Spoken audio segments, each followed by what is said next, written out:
I'm going to talk about equal rights and how in the old days we used to look at sexuality, origin, race, culture, how much money someone makes, their height, if they're a man or woman. Now we've got to get to know people in more complex ways. It's about learning about hobbies, how people want to spend their time and attention, their values, their emotions, what triggers them, and how they identify with the world, and gifts, quirks, definitely consumption. What is it that they want to take in and put out as circuitry with others? And so we have to treat people as complex, and we have to actually get to know them, give grace for them to make mistakes as we're getting to know them, because these mistakes are often in our perception. But even if the person actually is trying something new and not doing it perfectly, they are being trusting of us to get to know them, how they handle challenge and failure. These are important parts of relationship, and more importantly, to our own self. How we identify with our actions, whether we are the one who's always doing or the one who's also not doing. For example, maybe taking rest, maybe trying again after a failure. These tell us a lot about ourselves. And so learning to be wrong, learning to learn, learning to listen changes the way that we can have relationships. We can have difficult conversations when we're open and trusting the process. People might be making mistakes with their politics, with their with religion stuff, with their judgments about hell, heaven, and we even can talk about traumas, abortions, things that we think someone's doing very wrong. We learn how to tell our story, which is unique and personal, and we lose our feelings of separation. We actually become part of a collective. It doesn't make us so special to have gone through certain things, but our own personal map gave us the why we're doing what we're doing. We're doing what we're doing, but the why we're doing it is because of our own personal story. And this is what we can learn from somebody else too, why they're doing what they're doing. We can diversify resources in education if it's not only based on appearance.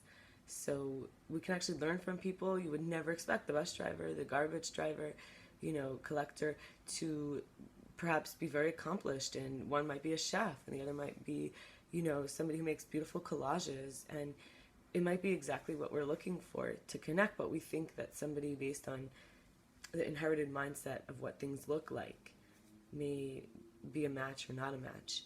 We learn how to do activities together because we can let our guard down. We can sing and dance and wear face masks that look silly, for spa treatment at home, or we can exercise together and make those ugly faces while we're lifting the weight of our own body in certain positions or outside weights. We start to look at people perhaps, in healthcare as human beings, instead of like, oh, this is either somebody who we have to help their organs with a bunch of separate systems and all these specialists looking at the person as pieces, or, rushing them towards death, like the dying person, like, oh, we need their organs. But rather looking at each moment is infinite value. It's a learning process, and it's the awareness. There's the idea in that about opening the window to let the soul out when someone's dying. And this is a very, very tender respect to give to somebody who we look at as not just a body. So we stop looking at everyone who walks around as a body when we stop looking at ourselves as just a body. For example, not eating in front of a sick person, or like a traveler, someone who's recently freed from prison, or stranger. We start to be curious. They're not just a stranger, or they're not someone just passing through, or somebody who's, was an inmate. We start to be curious about who this person really is, besides for like the past circumstances they found themselves in. We don't define so quickly. We don't engage in illegal dumping, which is where we put our garbage on someone else's property. We just don't look that the janitor's always supposed to clean up after us, the cleaning lady.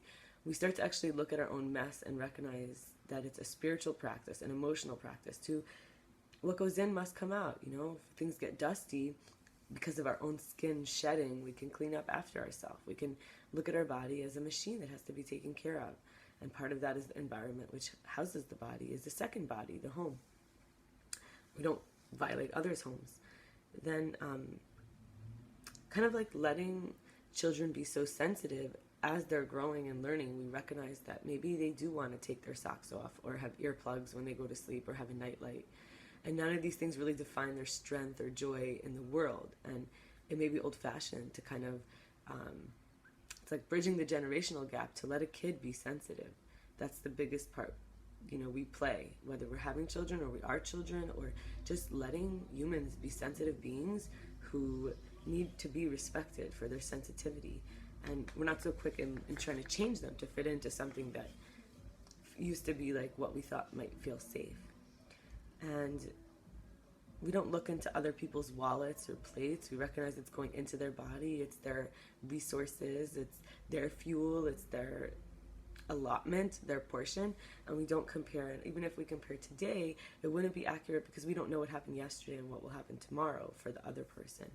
So now I'd like to say some of my rights that used to be shames, by doing this work, I've gotten some rights, and I can respect other people's rights to have these experiences without being defined by them. One is to feel completely irrelevant and to act desperate because of feeling irrelevant and wanting to fit in and wanting to connect. I have the right to explore myself in that way. I have the right to be entitled in my behavior at times because I myself have to be able to take care of myself before I become attached to everyone else's needs. So I developed this right because I believe everyone else has a right to be entitled in their behavior. They don't owe me to accommodate me unless they're in my home or my property or around me. They're blasting music and, I have no way to cover my ears because of the circumstances in such a way, you might say they don't have the right to be entitled in their behavior. If it still happens, it still happens. So we learn about the circumstances. We learn about where we are, the person who's doing it. It's a learning process, not right away reacting, saying, I have to stop this, but a learning process. And of course, staying safe and looking at how dangerous circumstances are even opportunities.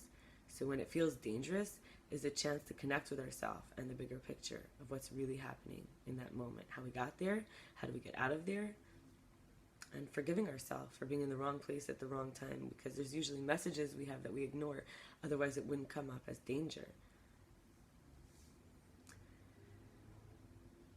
So in other words, feeling unredeemable, feeling like I am the worst person in the world. So I got there, I've been hurt, it's dangerous, it escalated, I wasn't keeping myself safe, I was letting off some energy, and I don't feel redeemable. It's part of the process. I need to go there sometimes. I have the right to feel like the worst person in the world. And so does anyone else. They have a right for us to not minimize what they think are terrible things they've done and that they're hiding. I have the right to be corrupted. If I want to put things into my body, I do, and it's part of owning my power. Is I have the right to also feel unfortified and to lean on dependencies. I have that right, and it's also to be abandoned. I have the right to push people away, and I do sometimes when I feel I need space or where it feels unsafe or dangerous. I want even loved ones to leave me alone. I have the right to be exposed, so if I don't have honesty in my past actions that match my current values, I may be exposed as being a fraud or having been a work in process.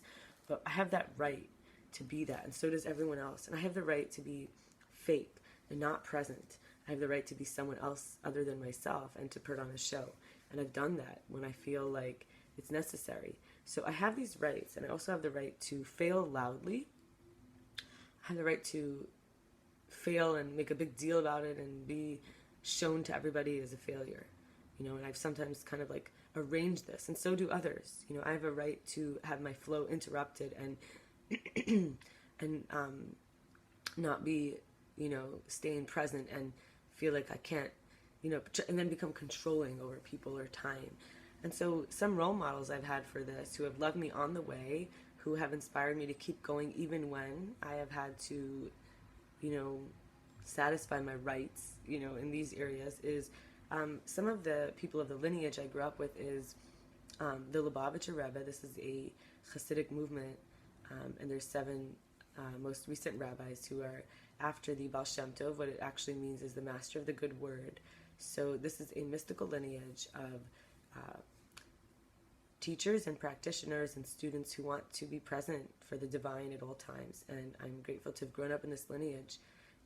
Also, Moses and the brother of Jacob, which is Esau, from the patriarchs of my culture, religious lifestyle, heritage, Judaism, and also connecting with Jesus and the Nazarites, people who live on the land, whether it's indigenous, people, Native Americans, monks who are Bushmen, like the forest, like whether they're Rastas or Buddhists, Indians, like from India, who live very simply, and yogis and Sufis, and also like healing pets and domestic animals.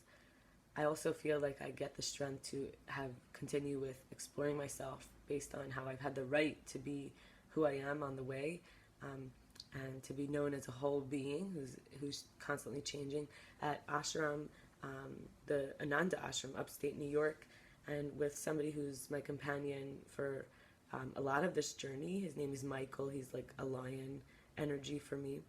And of course, there's a woman in my culture. Her name is Esther. She was a queen who gave up her personal life to save her people. And all of these people give me strength when I just wrote a quick list. And every day it could be a little bit different. Each day it could be that my equal rights to be able to be who I am, the equal rights to be a self, a true self, come from all different, sources. So it doesn't have to be the same list every day. I encourage one to write a list. Finally, some of the areas in which result from equal rights is having body and physical energy, enough food, medicine, money, enough focus and time, enough of an attitude, which is the angle of approach of gratitude, a warm and fuzzy vibe, trust, love, respect, freedom, expression, and most importantly for me today, purity and cleanliness come from. These are always accessible on the way, no matter what I'm going through. Thank you so much for listening to me, and have a wonderful day.